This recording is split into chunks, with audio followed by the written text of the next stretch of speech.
Assalamualaikum guys, Roy dan Kiki Tamasya.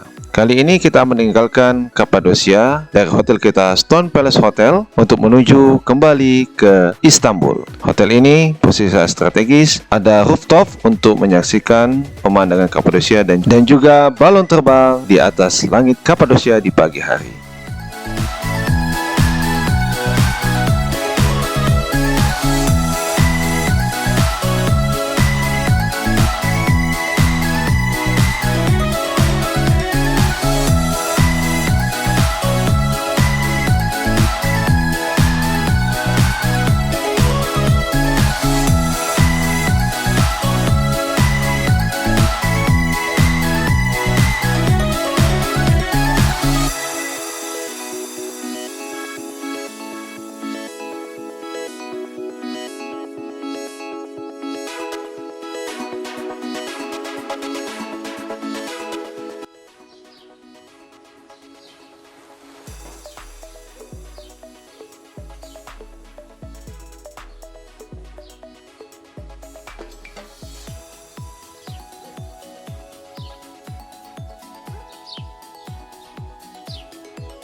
Camel Kok. Ini luxury depannya, tapi tetap tidak ada kaki. Kita meninggalkan Kapadosia dengan naik bis Camel Coach dari Gourmet Otogar menuju ke Esenler Otogar di Istanbul. Harga tiket sekitar 400 Turkish lira. Tunggu aja. Hah? Mudah-mudahan bisa di ini kan.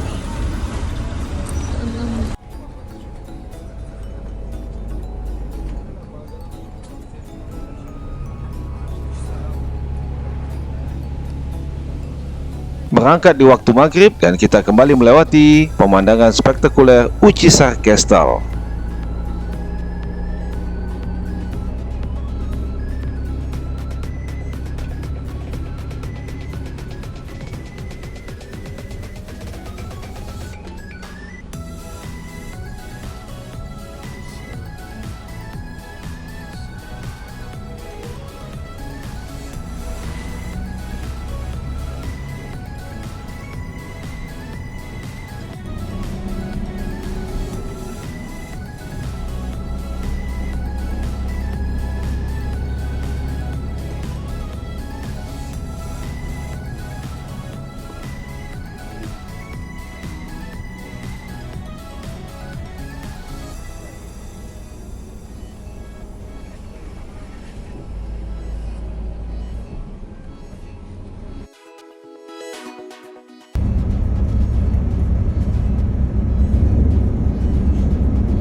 Kita sudah masuk kota Istanbul dan sudah menyeberangi Selat Bosporus dengan melewati jembatan ini. Selamat datang di Istanbul. Melintasi jembatan Zaitun sana laut hitam.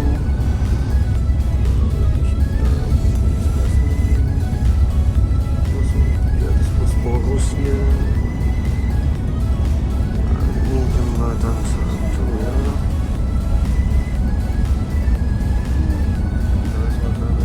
Bosporus arah Kota Tua.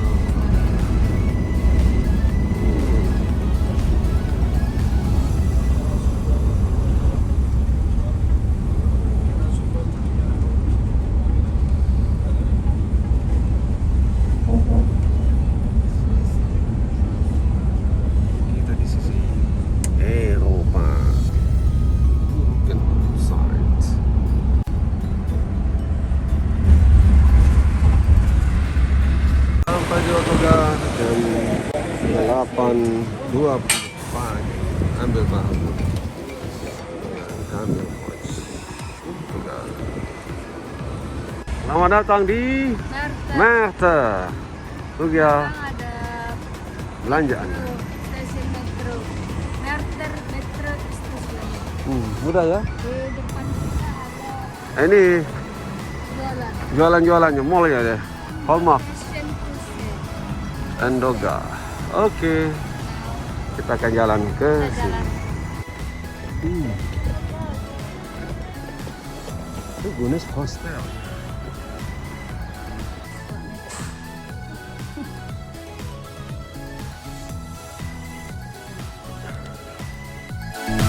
Ya, mungkin karena nanti akan ada semacam ini ya apa ya mungkin masih ingat yang waktu kita dulu offline training dulu ya.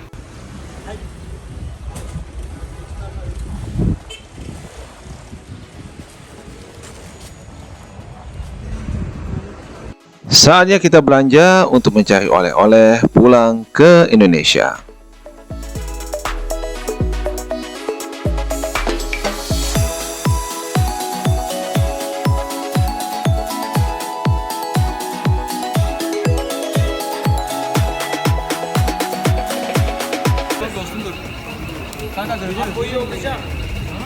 Jangan lupa cicipi makanan atau food streetnya. Asli langsung.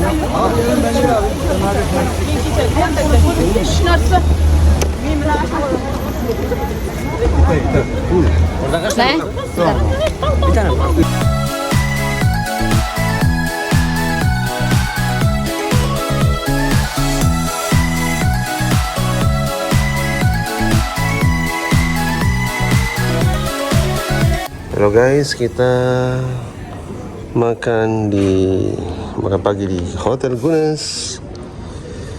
Aktivitas makan pagi. Dan ini makanan pagi kita, telur rebus 2, ada roti, ada kayak roti telur panggang, kemudian ada sosis dan ada jamur-jamuran itu, ya. Kemudian di sini ada corba, ini yang penyemangat pagi nih, corba, sup-supan itu kasih roti, sama juga, ya. Dan saatnya kita makan. Hunaidins, ini makanan kita guys. Ada corba, telur, dan juga ada hidangan yang agak berbeda di sini. Ada sayuran jamur. Mantap sekali. Makanan satu lagi, jam-jaman ini yang madu tadi, madu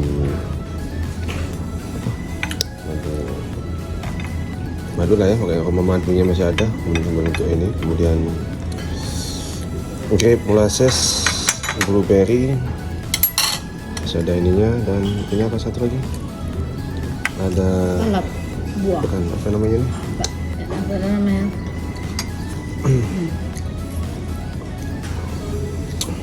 Kita beli semalam. Yogurt, Yogurt. yogurt plain. Tapi harus kalau mau ditambah yang lain. Ada sayur Ya. ada dalam.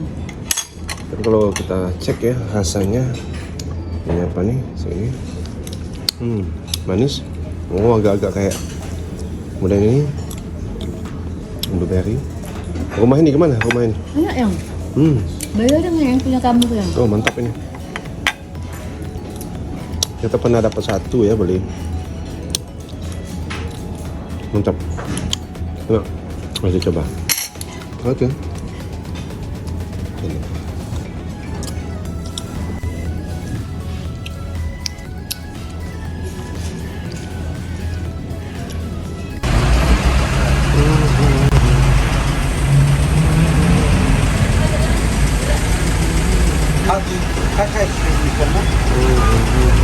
Bertepatan dengan hari Jumat, saatnya kita pergi untuk sholat Jumat di Masjid Hagia Sophia. Semenjak pembukaan, Hagia Sophia kembali menjadi masjid, tidak perlu membayar tiket untuk masuk ke dalamnya. Bagi non-muslim, masih bisa menikmati keindahan Hagia Sophia, tapi dengan memakai pakaian yang pantas dan sopan sesuai dengan pakaian muslim, seperti menutup kepala dan juga menutup aurat. Nah guys, salat Jumat kali ini kita bisa lihat suasananya bagaikan di Masjidil Haram. Kita bisa saksikan kaum muslimin dari berbagai macam ras, dari berbagai suku bangsa datang berkumpul untuk melaksanakan salat Jumat di masjid yang mulia ini dan juga mendengarkan khutbah, meskipun khutbahnya dalam berbahasa Turki, tapi itu menimbulkan gairah atau semangat ruhiyah beragama yang tinggi dan juga mengingatkan kita akan kebesaran Allah Subhanahu wa taala. Masjid Hagia Sophia atau dalam bahasa Latin Sancta Sapientia Mosque atau Hagia Sophia Jami adalah masjid yang merupakan peninggalan dari Byzantium di distrik Fatih. Awalnya adalah sebagai gereja ortodok Yunani yang dibangun pada tahun 360 Masehi dan kemudian tetap menjadi gereja hingga penaklukan Konstantinopel pada masa Kesultanan Utsmaniyah tahun 1453. Kemudian setelah menjadi masjid, dia berubah menjadi museum. Sehingga dari museum dari tahun 1935 hingga ke tahun 2020. Dan akhirnya pada tahun 2020 kembali berfungsi sebagai masjid. Yang pertama kali adalah dalam ketika dia menjadi gereja, gereja ini mengalami 3 fase pembangunan. Yang pertama ketika Konstantinus pertama dia membangun pada tahun 360, tepatnya 15 Februari di dekat gereja Hagia Irene. Ada juga Hagia Irene yang ada di dekat istana Sultan saat ini. Nah, kemudian sempat terjadi perselisihan pada 404 Masehi sehingga akhirnya gereja itu terbakar dan tidak ada sisa lagi. Lalu kemudian gereja dibangun kembali, ya, masa gereja kedua. Di masa gereja kedua ini dibangun oleh Kaisar Theodosius II pada tanggal 10 Oktober 415. Sampai terjadi kerusuhan yang berikutnya, yaitu kerusuhan Nika, yaitu menyebabkan gereja ini terbakar kembali pada tanggal 13-14 Januari tahun 532. Ada beberapa relief yang diselamatkan, salah satu yang terkenal itu bisa kita temukan di halaman Masjid Hagia Sophia ini, yaitu relief dari 12 domba yang mewakili 12 rasul. Lalu kemudian pada tahun 532, Kaisar Tinianus yang pertama kembali membangun gereja lagi dengan rancangan lebih luas dan juga lebih megah dari sebelumnya. Gereja ini sempat dijarah, ya, dinodai oleh tentara salib, ya, pada saat gelombang pasukan salib yang ketiga pada masa pendudukan Konstantinopel tahun 1204 Masehi, sampai akhirnya kembali ditaklukkan oleh pasukan dari Bizantium pada tahun 1261 Masehi. Lalu Konstantinopel ditaklukkan oleh bangsa Utsmani oleh Sultan Muhammad Fatih pada tanggal 29 Mei tahun 1453 dan Sultan berkeinginan mengubah gereja itu menjadi masjid karena setelah penaklukan ditetapkan dengan sholat Jumat yang pertama. Sultan juga menyediakan untuk masjid ini sarana wakaf, yaitu disediakan pertokoan dan juga rumah serta karavanserai alias hotel pada masa itu untuk para pedagang, toko-toko dan juga toko domba yang hasilnya itu semua digunakan untuk kepentingan masjid. Kan bahasa sekarang ini juga bagian dari wakaf yang bertujuan untuk menyumbang atau menyokong kebutuhan masjid di Hagia Sophia. Yang dibangun ada beberapa menara sehingga sekarang kita lihat menaranya ada 4 dari bertahap dari setelah Sultan Muhammad Fatih, ya, oleh sultan-sultan selanjutnya. Masjid juga dilengkapi dengan mihrab, mimbar dan juga kaligrafi, terutama ada 6 kaligrafi besar menyebutkan Allah, Nabi Muhammad SAW, kemudian 4 khalifah, Al-Khulafa Ar-Rasyidin dan juga Hasan serta Husain. Masjid Hagia Sophia menjadi cikal bakal arsitektur Ottoman atau Utsmaniyah pada masa berikutnya. Mimar Sinan, arsitek yang terkenal itu, mengambil model dari Masjid Hagia Sophia ini, kemudian digunakan untuk pembangunan masjid-masjid lain, ya, yang bersifat keagamaan di seantero kekhalifahan Turki Utsmani. Maka akan kita temukan model yang serupa seperti Masjid Fatih, kemudian Masjid Sulaimaniyah, atau Masjid Biru yang terkenal yang dibangun pada abad ke-17 yang berdekatan dengan Hagia Sophia. Dan tidak lupa masterpiece atau adikarya dari Mimar Sinan yang ada di kota Edirne, yaitu Masjid Salimiye. Pada tahun 1922, Republik Turki sekuler menggantikan Kesultanan Utsmani yang runtuh, lalu kemudian menutup Hagia Sophia pada tahun 1931 dan dibuka kembali pada tahun 1935, fungsinya sebagai museum. Maka pernik-pernik untuk ibadah itu dihilangkan, plester dan juga cat kaligrafi itu dibuka kembali sehingga menampakkan kembali lukisan-lukisan pada masa dia masih jadi gereja. Nah, tetap menjadi museum sampai akhirnya muncul lagi wacana ya untuk mengembalikan dia menjadi masjid. Dan wacana ini terrealisasi pada tahun 2020, yaitu dimulai dengan melaksanakan sholat Jumat di Masjid Al-Hagia Sophia pada sekitar tanggal 24 Juli tahun 2020. Ketika dia kembali ke fungsi ini, kaum muslimin bisa menggunakannya sebagai masjid, melaksanakan sholat seperti biasa, dan juga Hagia Sophia tetap dibuka untuk umum bagi yang ingin berkunjung. Dengan tadi memakai pakaian yang sopan sebagaimana mereka masuk ke dalam bangunan masjid.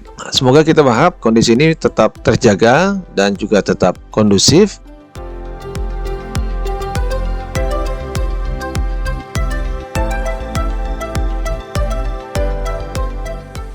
Setelah melewati pintu masuk, kita tiba di tempat wudhu.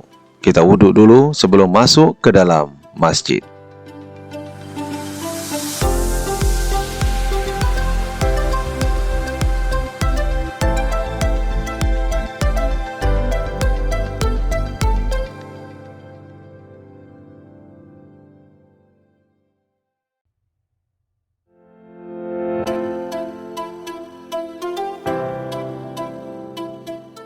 Mari kita saksikan sholat Jumat dari Hagia Sophia, Istanbul, Turki. Semoga menambah keimanan dan ketakwaan pada Allah Subhanahu wa Ta'ala.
الصلاة القائمة آت سيدنا محمدا الوسيلة والفضيلة والدرجة الرفيعة وابعث مقاما محمودا الذي وعدته إنك لا تخلف الميعاد الحمد لله رب العالمين.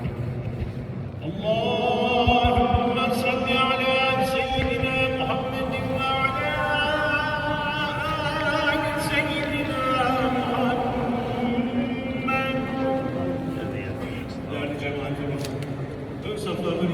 boşlukları doldurduktan sonra acele etmeyelim.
Surat Ayasofya pun sekarang sudah ada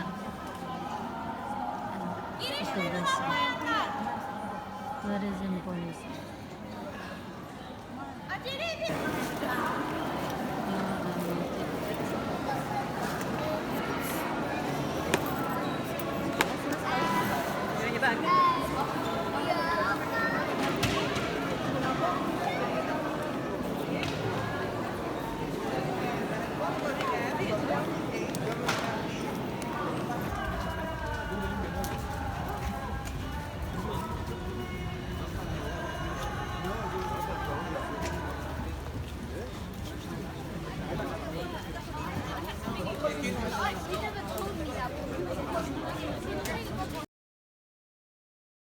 Ikuti terus Roy dan Kiki Tamasya di tujuan wisata dunia lainnya. Wassalamualaikum warahmatullahi wabarakatuh.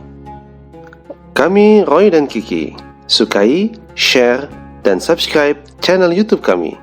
Kami akan berbagi tamasya dunia kami untuk Anda.